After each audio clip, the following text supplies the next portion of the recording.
I'm Nigel A. James. Today is the first in our series of Pride Month interviews. We're talking about Pride Month, and my guest this morning is Gabriel Meszarics.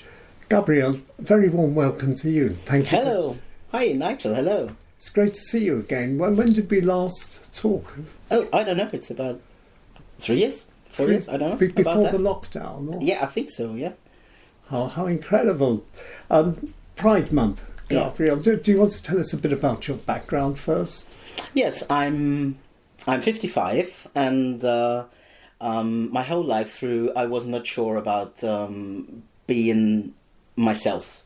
So I just thought maybe there is anything wrong with me, because I felt like a boy, but I was born female.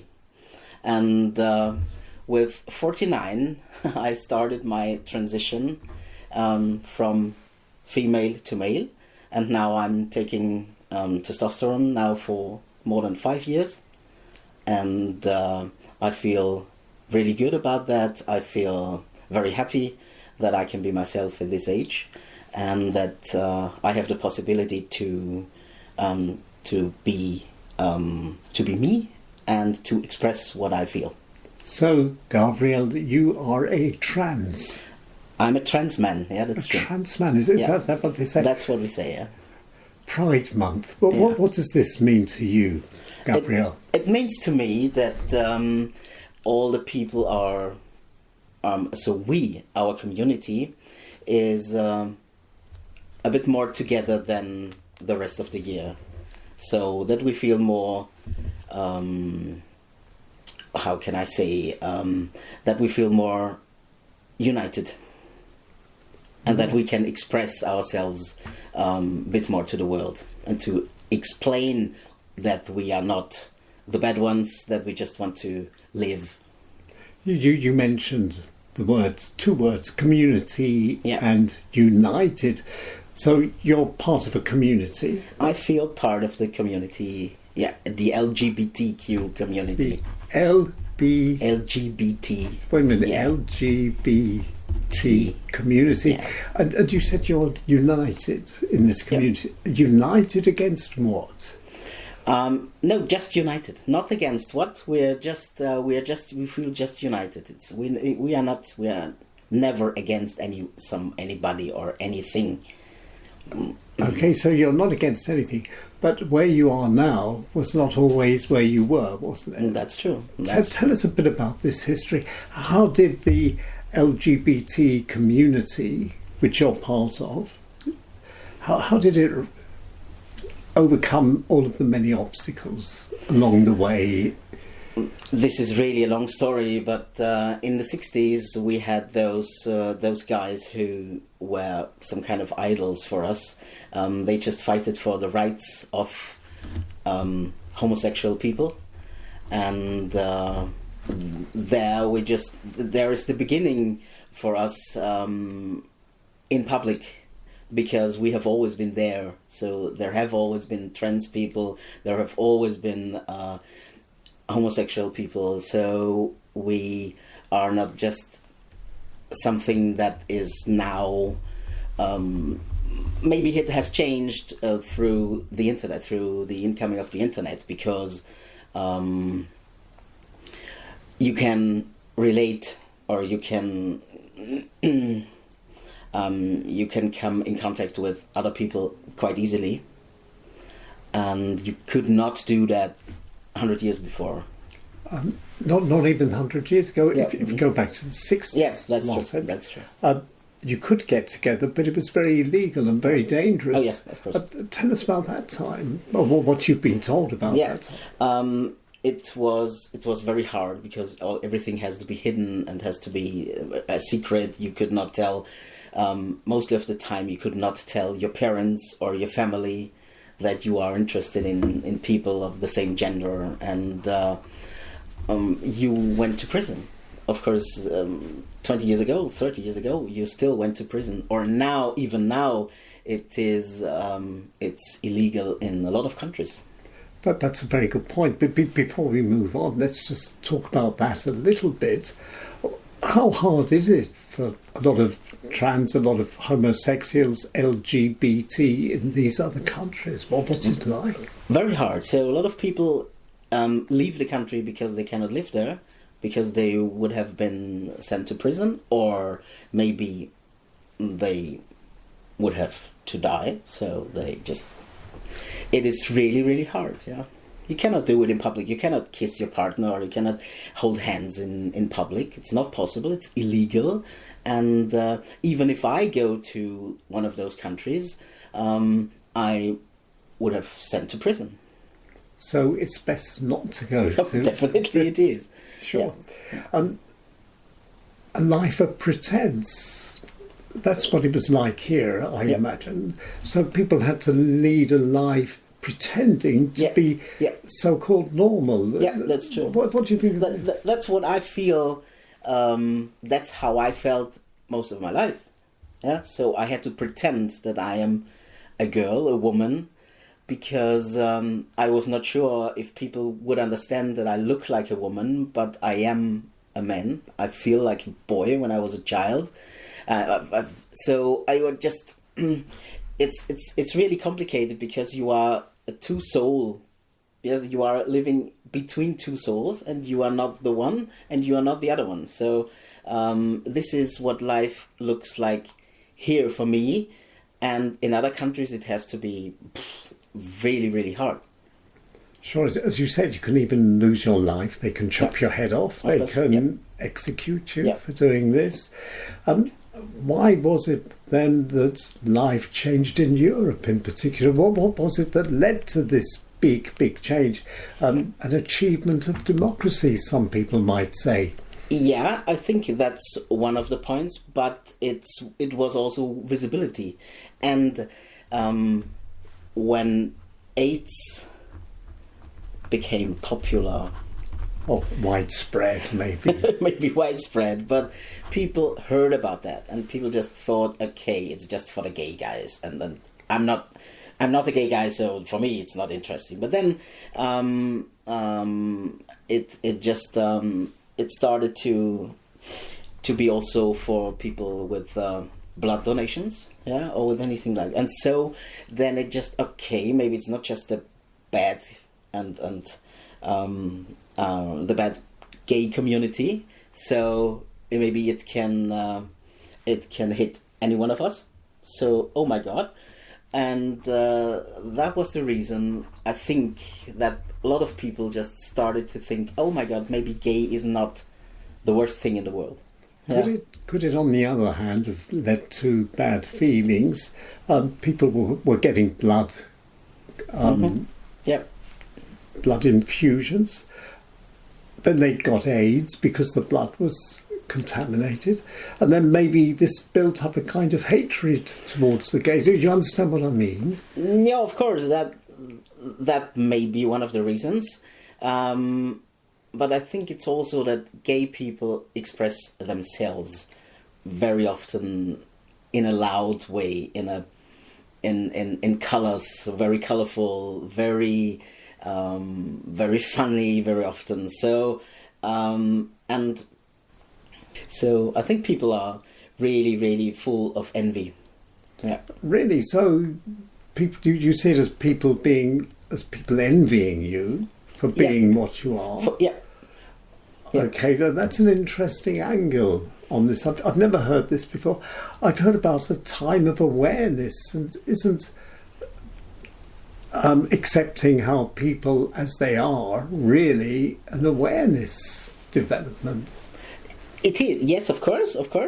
That's for sure because of democracy, because of the internet, definitely, because you can see people quite all around the world. You can just look, your horizon just spreads. Yeah, it broadens, doesn't it? Yeah. So all this led to big steps against discrimination in a way. Yeah, it does. Yeah, definitely. Yeah. So it's all very positive. but still, it went through very, very hard times, didn't it? Yeah. It's you know, we are always on the edge. So it's just one day you just feel okay, people have no problem with us, with the community, and on the other day you just think, oh my God, no one likes us. So why are the people so angry about us? Yeah. Do you feel people are angry with you? Sometimes, yeah, sometimes. And somehow, I don't know why. But I know that it's because a lot of people are stuck in their lives. Yeah, and they go to work and they have their families, and I think that we, the community, we live our lives, and we are not so stuck in this. We say in German we say Hamsterrad. I don't know how to explain it in English. Yeah, that's okay. This Hamsterrad is this wheel that hamsters run around. yeah, of course. Yeah. Okay, but maybe people get offended because of the loudness of the LGBT community, these big parties, these colours, this sort of public kind of behaviour that they would never do themselves. Yeah. What do you think about that? But they should. They should live their lives and be loud if they want to. So we don't hurt anyone. We are just we just want to have fun, if possible. And I know sometimes it seems to be too much. But you don't have to look at it. You don't have to. If you're not interested in this party life or in this loud life, then just leave us alone. Yeah, we don't hurt anyone. We don't go into the houses and be loud in your house, in your family. So we just stay with us. So it's all to do with tolerance. Yeah. Mm-hmm. How has tolerance changed over the years? Especially in Vienna, this is where we are. Yeah, it has changed, but I feel that it started to change backwards somehow. Tell us. The last couple of years, so many people. There is so much hate on the internet. If you post anything about pride, if you are a party, a political party, and you post something that you support the community, then you get so much hate on the internet. You get so much hate from people who are not LGBTQ, and I really don't understand that. So it started with the Green Party, of course, in the 80s, and it started to get everything just went a little bit more free, and then the last, I think, 10 years, I could feel that we can get married now, and it just feels like that we have so many privileges now that we haven't had in the last couple of years, but a lot of people don't want us to do that, and they and throughout the internet, the amount of people increases. So I really can't understand it, but that's the way it is. You mentioned things, privileges, which are rights. You have many more rights. Yeah. People I've spoken to say that the LGBT community are fighting for rights, but when are there enough rights? When do you have enough rights? And when we are equal to anyone else. Do you still feel unequal? You still don't feel equal? Because we cannot. Not any one of us can adopt children, or we just want to have the same rights. We want to be treated like human beings, like you, like anyone else. So that's the point that we have to fight for still. And is it going to be a long fight still? I think so. Yeah. Yeah, it's going to be never ending. Maybe. But I'm sure many people do respect the LGBT community of course, and don't have any problems whatsoever.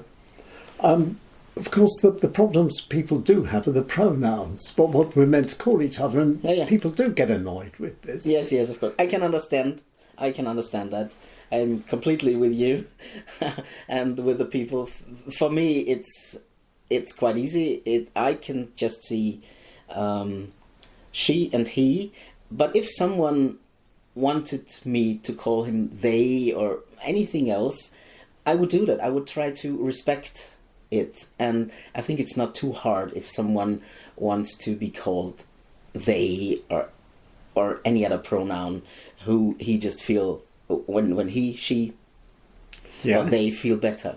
So it's kind of respect another human being against someone else. So that's from one side, but on the other side, members of this community demand to know from people who are not part of this community which pronoun they are, and this upsets people somewhat. Yeah, maybe. So maybe. it's a two-way street. It's a two-way street. It will always be a two-way street somehow, I think. Sure. So it's a two-way street. It's all about rights. It's all about visibility. It is, definitely, yeah. And the Pride Month parade is very much about visibility, isn't it? That's true, yeah, that's true. Are you going on this? I will go there, yes. And tell us, what are you dressing up? Or did we say dressing up? Or you going to be yourself? I will. Usually I'm myself there, so I don't need any feathers or whatever funny things. Maybe I will wear a rainbow, a t-shirt with the rainbow on it, or maybe I will have some colors in my face, rainbow colors, and maybe sunglasses with the rainbow on it. But that's it. It's just. So you're not dressing up. You're going to wear sunglasses, a t-shirt with something. Yeah, but that's not dressing up. If I go to a concert from, I don't know, maybe Tom Jones, I will wear a t-shirt where Tom Jones is on it. So it's just that I will dress for this event, but it's not especially dressing up for that. Yeah, I understand. So, I understand. We spoke about tolerance a couple of minutes ago. Yeah. It's not just the LGBT community on this parade, it's everybody, isn't it? Everybody's part. Tell us a little bit about this. I feel that tolerance is one of the most important things in meeting people, in how to deal with the world, how to deal with where I live, when I go on holiday,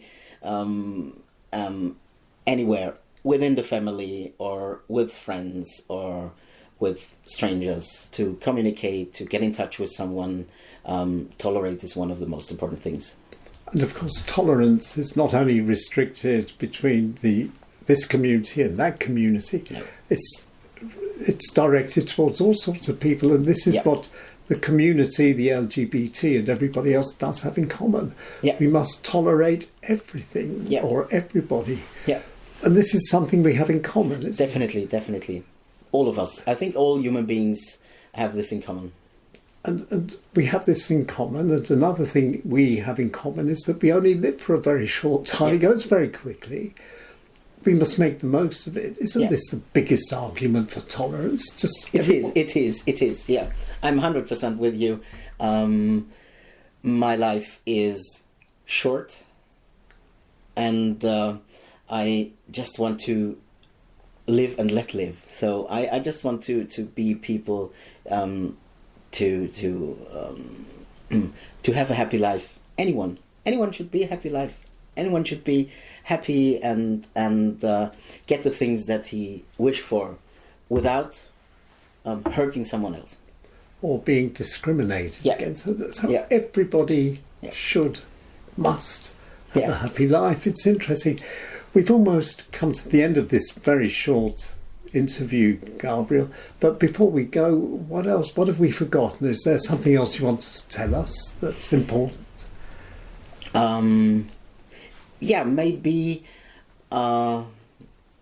think of yourself. So maybe, so I have a reason in the morning to to look at my life in a good way. So I want to be, I want to live my life to the fullest, definitely. And so in the morning I get up, look into the mirror and smile. So that's my way to see a positive, to see a positive day.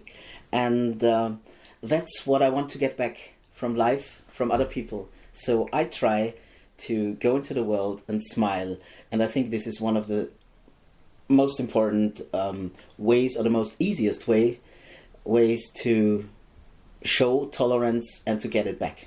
So what you're saying, Gabriel, is smile, and people are going to smile back. Yeah. And everybody, this will trigger most something. of them. Yep.